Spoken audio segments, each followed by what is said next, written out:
नमस्कार, मैं हूं सत्यपाल और आप देख रहे हैं CWB Hindi news.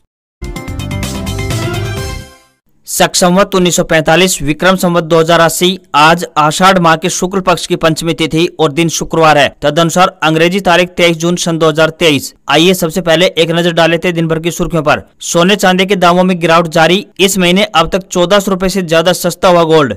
NEET pass out ध्यान दें, एम्स में एडमिशन लेने के लिए होना चाहिए इतना स्कोर, बताएंगे पूरी अपडेट। 4 जुलाई से शुरू हो रहा है सावन का पवित्र महीना। अब की बार 4 के बजाय सावन में होंगे 8 सोमवार। हरियाणा बोर्ड की कंपार्टमेंट परीक्षाएं 20 जुलाई से प्रारंभ, पहले दिन 12वीं और फिर 21 से 28 जुलाई तक 10वीं के पेपर। पीएम मोदी ने अमेरिकी संसद को दूसरी बार किया संबोधित, बोले एआई मतलब अमेरिका और इंडिया, भारत जल्द तीसरी बड़ी अर्थव्यवस्था बनने जा रहा है। फास्टैग से दोगुनी हुई सरकार की कमाई, 5 साल में टोल कलेक्शन 22,850 करोड़ रुपए से बढ़कर 50,855 करोड़ रुपए पहुंचा। और अब खबरें विस्तार से।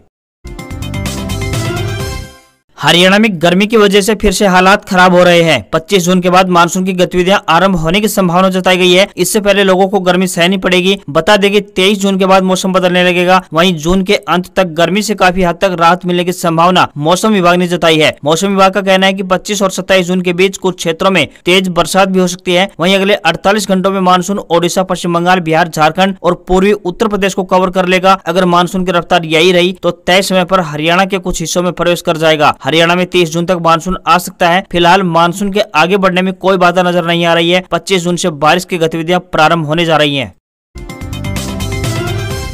हरियाणा में कंपार्टमेंट की परीक्षा देने वाले विद्यार्थियों के लिए राहत की खबर है, क्योंकि हरियाणा बोर्ड यानी HBSE ने कंपार्टमेंट की परीक्षा को लेकर तिथि की घोषणा कर दी है। बता दें कि कंपार्टमेंट की परीक्षा 20 जुलाई से प्रारंभ होंगी। हरियाणा विद्यालय शिक्षा बोर्ड अध्यक्ष डॉक्टर VP यादव एवं सचिव कृष्ण कुमार ने गुरुवार को यहाँ प्रेस वार्ता में बताया कि सीनियर सेकेंडरी यानी शैक्षणिक कंपार्टमेंट अतिरिक्त विषय आंशिक अंक सुधार एक विषय की 1 दिवसीय परीक्षा 20 जुलाई को आयोजित की जाएगी। उन्होंने आगे बताया कि माध्यमिक यानी शैक्षणिक कंपार्टमेंट अतिरिक्त विषय, पूर्ण विषय, आंशिक या अंक सुधार और विशेष अवसर परीक्षाएं 21 जुलाई से प्रारंभ होकर 28 जुलाई तक चलेंगी। परीक्षाओं का समय दोपहर 2 बजे से शाम 5 बजे तक का होगा। बता दें कि दोनों परीक्षाओं की डेटशीट बोर्ड की आधिकारिक वेबसाइट www.bses.org.in पर अपलोड कर दी गई है।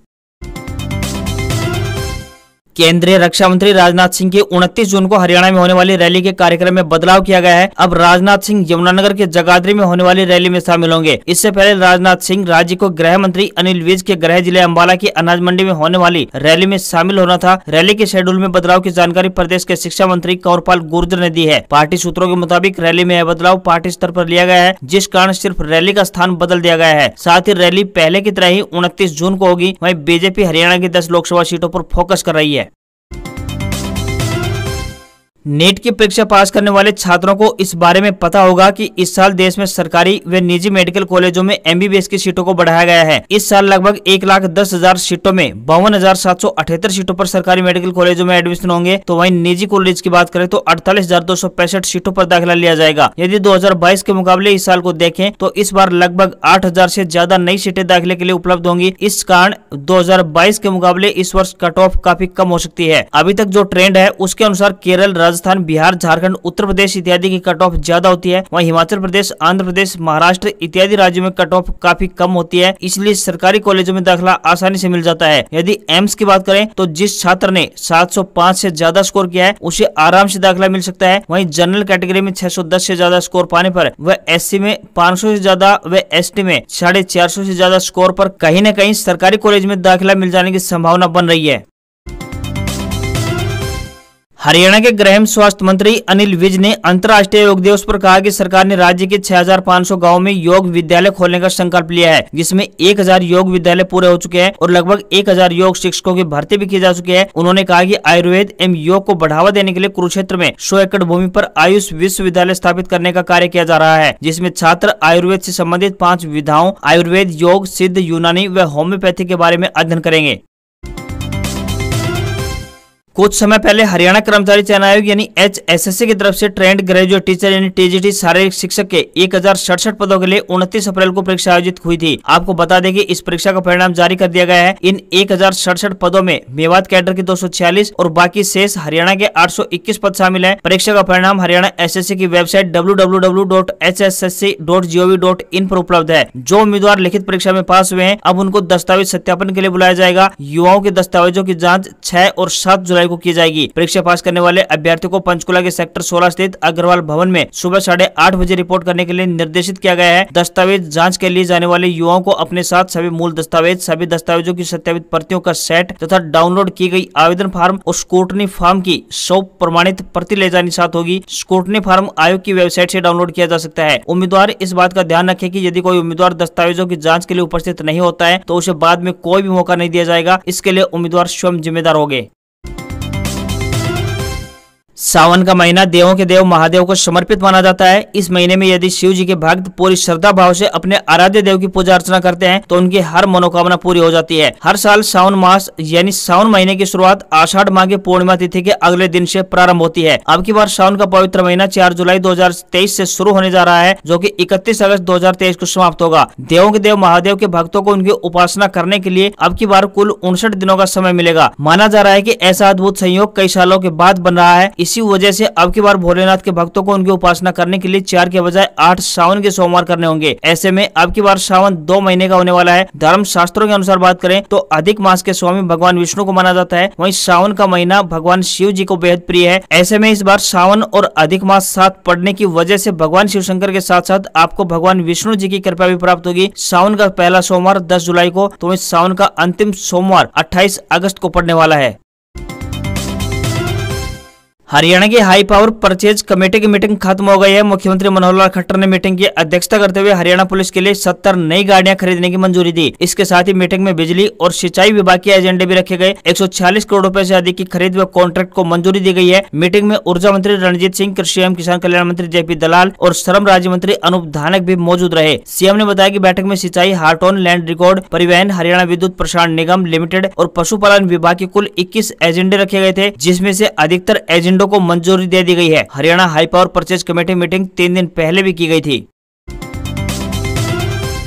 भारतीय कुश्ती संघ यानी WFI के पूर्व अध्यक्ष ब्रजभूषण शरण सिंह पर 6 बालिग पहलवानों के यौन शोषण केस की गुरुवार को दिल्ली के राउज एवेन्यू कोर्ट में सुनवाई हुई। सुनवाई के दौरान केस को MP MLA कोर्ट में ट्रांसफर कर दिया गया। अब इस कोर्ट में 27 जून को सुनवाई होगी। वहीं ब्रजभूषण के खिलाफ प्रदर्शन करने वाले पहलवान विनेश फोगाट, बजरंग पुनिया, साक्षी मलिक, सत्यव्रत कादियान और संगीता फोगाट ने खेल मंत्रालय से अमेरिका जाने की परमिशन मांगी है। इसके अलावा भारतीय कुश्ती संघ के चुनाव अब 11 जुलाई को होंगे। पहले ये चुनाव 6 जुलाई को होने थे, लेकिन 5 राज्यों के कुश्ती संघों की आपत्ति के बाद इसमें बदलाव किया गया। 5 आपत्ति जताने वाले राज्यों की बात करें तो इनमें महाराष्ट्र, हिमाचल प्रदेश, हरियाणा, राजस्थान और तेलंगाना है। मतदाता सूची भी अब 28 जून को जारी होगी।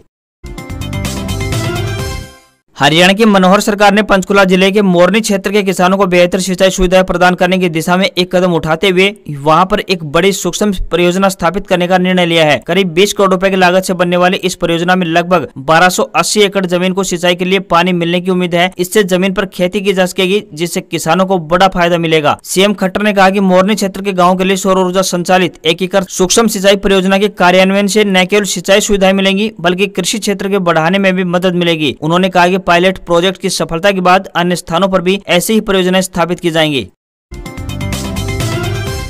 भारतीय स्टेट बैंक यानी SBI ने स्पेशल फिक्स्ड डिपॉजिट यानी FD योजना अमृत कलश की अंतिम तिथि को बढ़ा दिया है। अब इसमें 15 अगस्त तक निवेश किया जा सकता है। इससे पहले 30 जून को इसमें निवेश करने की आखिरी तारीख थी, जिसे बैंक ने अब बढ़ा दिया है। इस योजना में बात करें तो वरिष्ठ नागरिकों को FD पर 7.60% और अन्य को 7.10% ब्याज दिया जा रहा है, जिसमें 400 दिनों के लिए निवेश करना होगा। अगर आप स्पेशल फिक्स्ड डिपॉजिट पर ज्यादा ब्याज चाहते हैं तो इस योजना में निवेश कर सकते हैं। अमृत कलश स्कीम के तहत आपको हर महीने, हर तिमाही और हर 6 माही पर ब्याज दिया जाता है। आप अपनी सुविधा के अनुसार स्पेशल फिक्स्ड डिपॉजिट यानी FD में ब्याज का भुगतान तय कर सकते हैं।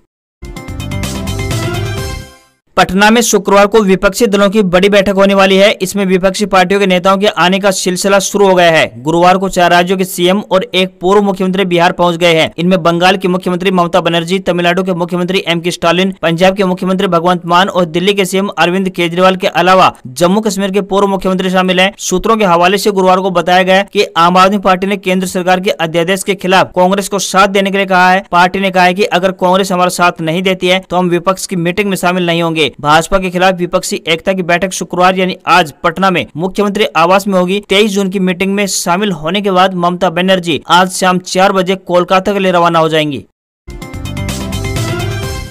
मानसून को आए हुए 15 दिन हो चुके हैं। अब तक यह आधे राज्यों में ठीक से नहीं पहुंचा है। मौसम विभाग यानी आईएमडी ने बताया कि आज मध्य प्रदेश, उत्तर प्रदेश और झारखंड समेत 8 राज्यों में भारी बारिश हो सकती है। उधर पूर्वोत्तर राज्यों में बारिश से बाढ़ जैसे हालात बन गए हैं। असम में ब्रह्मपुत्र नदी उफान पर चल रही है। तो मौसम विभाग ने 26 जून तक पश्चिम बंगाल, सिक्किम, असम और मेघालय में भारी बारिश का अनुमान जताया है। दिल्ली में गुरुवार तड़के हल्की बारिश हुई है। गुरुग्राम में बारिश के कारण सड़कों पर पानी भर गया। वहीं राजस्थान में बिपरजोई से 16 से 20 जून तक जमकर तबाही मचाई है। पिछले 2 दिन से बारिश का दौर थम चुका है, लेकिन अब प्रदेश में फिर से प्री मानसून एक्टिव होने जा रहा है। इसका असर गुरुवार देर शाम या फिर शुक्रवार से प्रारंभ हो जाएगा। हरियाणा में गुरुवार को जीटी बेल्ट रोड के जिलों में बारिश हुई है। वहीं कई जिलों में अभी बारिश के आसार बने हुए हैं। प्रधानमंत्री श्री नरेंद्र मोदी ने गुरुवार देर रात अमेरिकी संसद को दूसरी बार संबोधित किया। इस दौरान अमेरिकी सांसदों ने तालियों के गड़गड़ाहट के साथ उनका स्वागत किया। पीएम मोदी ने अपने भाषण की शुरुआत में संसद को धन्यवाद दिया। भारत और अमेरिका के रिश्तों पर बोलते हुए उन्होंने कहा, एआई का मतलब है अमेरिका और इंडिया। पीएम मोदी ने कहा कि भारत और अमेरिका पर मार्टिन किंग लूथर और गांधी का प्रभाव है। पीएम मोदी ने कहा कि भारत लोकतंत्र की जननी है। हमारे यहाँ पर 2500 से अधिक पार्टियां हैं। हमारी 22 ऑफिशियल भाषाएं हैं, हजारों बोली हैं। हर 100 मील पर खाने का तरीका बदल जाता है। भारत में विविधता जिंदगी जीने का प्राकृतिक तरीका है। भारत जल्द ही दुनिया की तीसरी सबसे बड़ी अर्थव्यवस्था बनने जा रहा है। इससे पहले पीएम मोदी को व्हाइट हाउस में रेड कॉर्पेट वेलकम दिया गया। उन्हें अमेरिका के राष्ट्रपति जो बाइडेन और उनकी पत्नी जिल बाइडेन ने रिसीव किया। इसके बाद बाइडेन ने स्वागत भाषण किया। इस दौरान वहां पर मौजूद भारतीय मूल के लोगों ने मोदी मोदी के नारे भी लगाए। भारतीय शेयर बाजार में गिरावट देखने को मिली है। सेंसेक्स 284 अंक फिसलकर 63,238 के स्तर पर बंद हुआ। सेंसेक्स के 30 शेयरों में से 20 में गिरावट तो वहीं 10 में तेजी दिखाई दी। वहीं निफ्टी की बात करें तो इसमें भी 85 अंक की गिरावट देखने को मिली है। ये 18,771 के स्तर पर बंद हुआ। रुपया अमेरिकी डॉलर के मुकाबले 6 पैसे मजबूत होकर 81 रुपए 95 पैसे के स्तर पर बंद हुआ। सराफा बाजार में सोने व चांदी की कीमतों में गिरावट देखने को मिली है। सराफा बाजार में 22 कैरेट सोने की कीमत की बात करें तो 53,742 रुपए प्रति 10 ग्राम हो गई है। चांदी की कीमत में भी बड़ी गिरावट देखने को मिली है। ये 1380 रुपए सस्ते होकर 68,753 रुपए प्रति किलोग्राम पर पहुंच गई है। आज खबरों में इतना ही। देखते रहिए हरियाणा का सबसे बेहतरीन news channel CWB Hindi news. नमस्कार।